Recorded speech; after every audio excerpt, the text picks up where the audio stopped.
नमस्कार प्यारे दर्शकों और हमारे सम्मानित पेंशन धारकों भाइयों और बहनों, आप सभी का इस महत्वपूर्ण बुलेटिन में बहुत बहुत स्वागत है।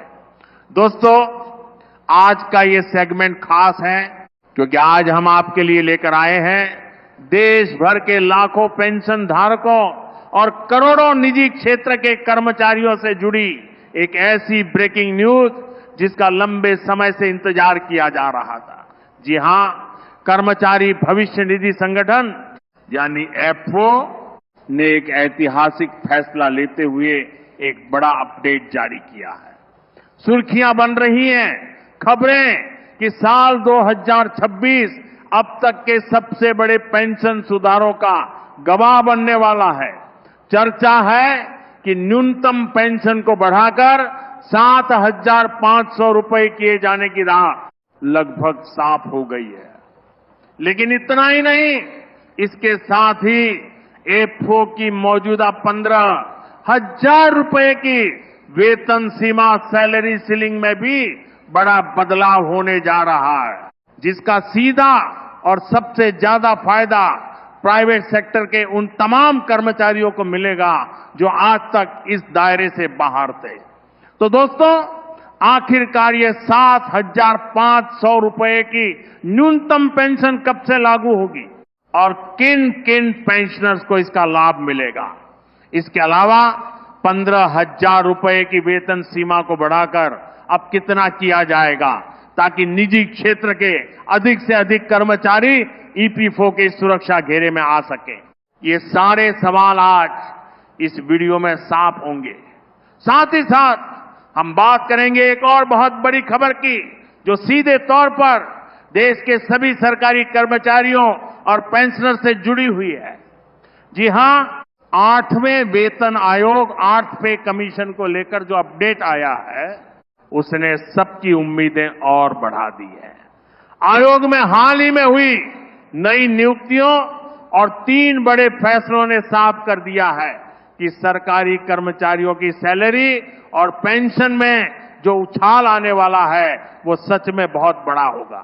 इसलिए दोस्तों, अगर आप भी इन अपडेट से जुड़ी हर छोटी बड़ी डिटेल जानना चाहते हैं तो हमारे इस न्यूज अपडेट को बिल्कुल अंत तक देखिए। और हां, अगर आप अभी तक हमारे चैनल से जुड़े नहीं हैं तो चैनल को सब्सक्राइब करना मत भूलिएगा। साथ ही इस वीडियो को लाइक करके और अपने उन सभी दोस्तों, रिश्तेदारों और परिचितों के साथ शेयर कीजिए जो पेंशन या सरकारी नौकरी से जुड़े हैं।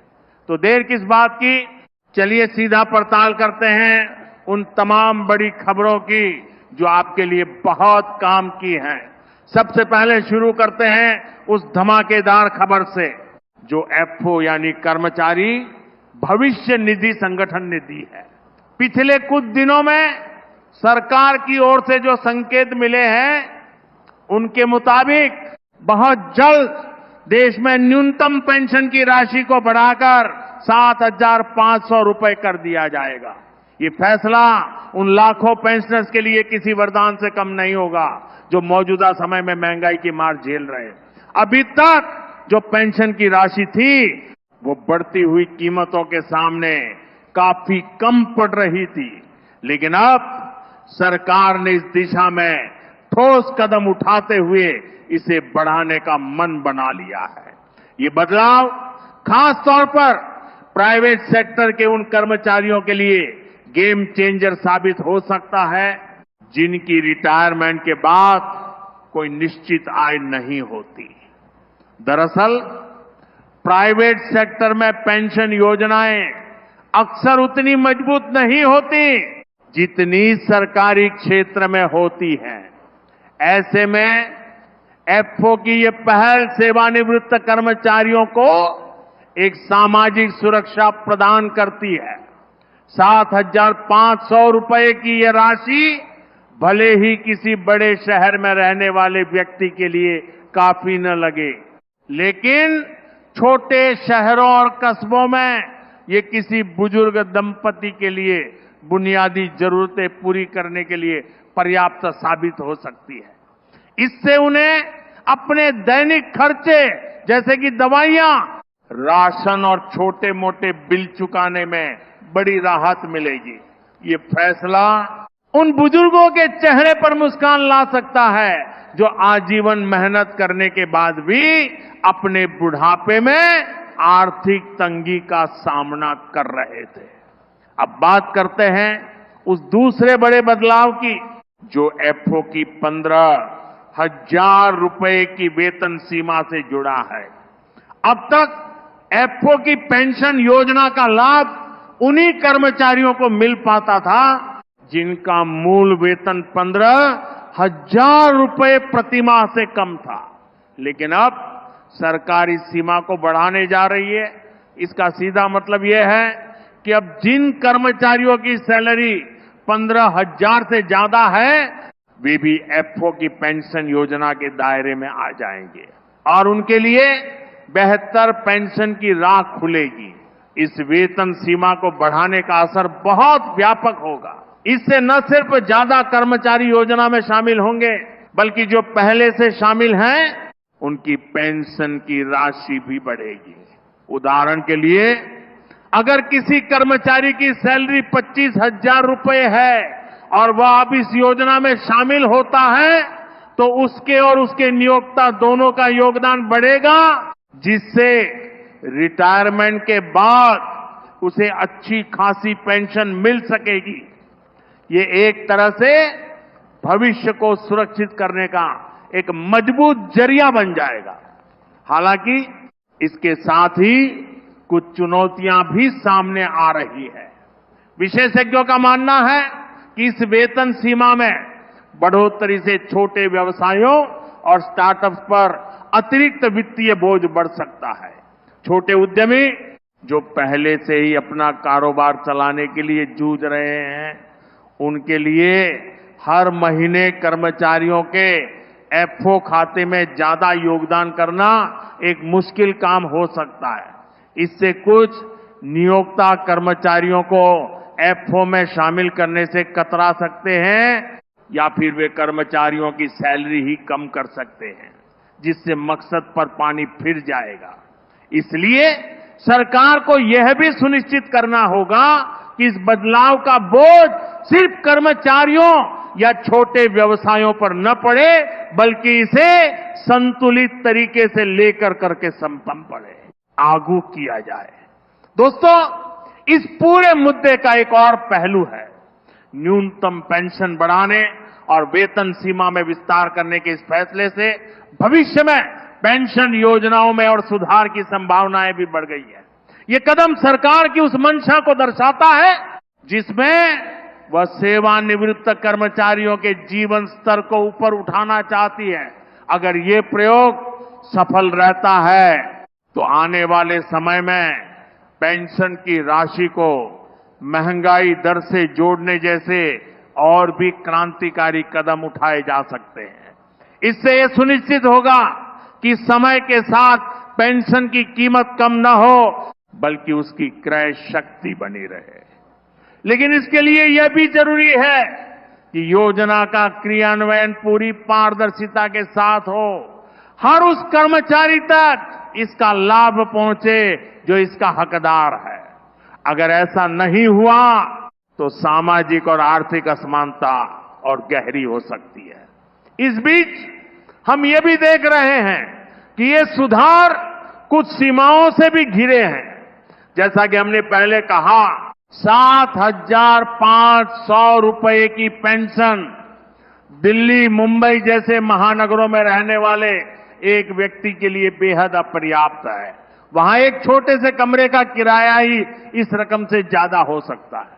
ऐसे में सिर्फ पेंशन बढ़ाने से बात नहीं बनेगी 7 कमरे की, बल्कि शहरी क्षेत्रों में बुजुर्गों के लिए सस्ते आवास और बेहतर स्वास्थ्य सुविधाओं पर भी ध्यान देना होगा। दूसरी ओर छोटे व्यवसायों पर बढ़ते बोझ की चिंता को नजरअंदाज नहीं किया जा सकता। सरकार को चाहिए कि वह छोटे उद्यमियों के लिए कोई रियायत या सब्सिडी का प्रावधान करे, ताकि वे भी इस योजना में बिना किसी दिक्कत के भाग ले सके। तो दोस्तों, एफओ से जुड़ी इस बड़ी खबर का सार यह है कि 7,500 की न्यूनतम पेंशन और वेतन सीमा में बढ़ोतरी का रास्ता लगभग साफ हो चुका है। यह बदलाव निजी क्षेत्र के कर्मचारियों के भविष्य को संवारने की दिशा में एक ऐतिहासिक कदम है, लेकिन इसके साथ जुड़ दी चुनौतियों से निपटना भी उतना ही जरूरी है। सरकार और ईपीओ को यह सुनिश्चित करना होगा कि ये योजना हर उस जरूरतमंद तक पहुंचे और कोई भी पात्र कर्मचारी इससे वंचित न रह जाए। अब दोस्तों, बात करते हैं एक और बड़े अपडेट की, जो इस वक्त देश के सभी सरकारी कर्मचारियों और पेंशनर्स की धड़कनें बढ़ाए हुए है। जी हां, हम बात कर रहे हैं 8वें वेतन आयोग की। लंबे इंतजार के बाद आखिरकार इस पर मुहर लगने की खबरें आ रही हैं और इस बार की गुड न्यूज सचमुच बहुत बड़ी है। सूत्रों से मिली जानकारी के मुताबिक आयोग में नई नियुक्तियों के साथ साथ 3 ऐसे बड़े फैसले लिए गए हैं जो सरकारी कर्मचारियों की सैलरी और पेंशन को आसमान छूने वाली बना सकते हैं। हाल ही में सरकार ने 8वें वेतन आयोग के गठन की प्रक्रिया को तेज कर दिया है। आयोग में चेयरमैन और अन्य सदस्यों की नियुक्तियां लगभग अंतिम चरण में हैं। ये नियुक्तियां इसलिए अहम हैं क्योंकि इन्हीं लोगों के कंधों पर करोड़ों कर्मचारियों के भविष्य का फैसला करने की जिम्मेदारी होगी। माना जा रहा है कि इस बार आयोग कर्मचारियों की सैलरी में जो बढ़ोतरी की सिफारिश करेगा वो 7वें वेतन आयोग के मुकाबले कहीं ज्यादा होगी।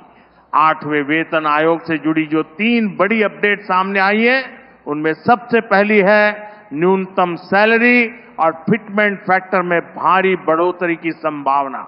अभी तक की चर्चा के मुताबिक कर्मचारी संगठन 3.4, 3.68 के फिटमेंट फैक्टर की मांग कर रहे हैं। अगर ऐसा होता है तो न्यूनतम मूल वेतन 18,000 से बढ़कर सीधे 60,000 से ज्यादा हो सकता है। इसका सीधा असर पेंशन पर भी पड़ेगा। रिटायर्ड कर्मचारियों की पेंशन में भी जबरदस्त उछाल आएगा। दूसरा बड़ा अपडेट महंगाई भत्ते डियरनेस अलाउंस से जुड़ा है।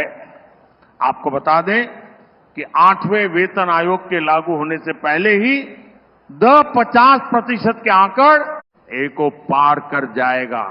नियमों के मुताबिक डा के 50% पहुंचने के बाद वेतन और पेंशन में विलय मर्जर की प्रक्रिया शुरू हो जाती है।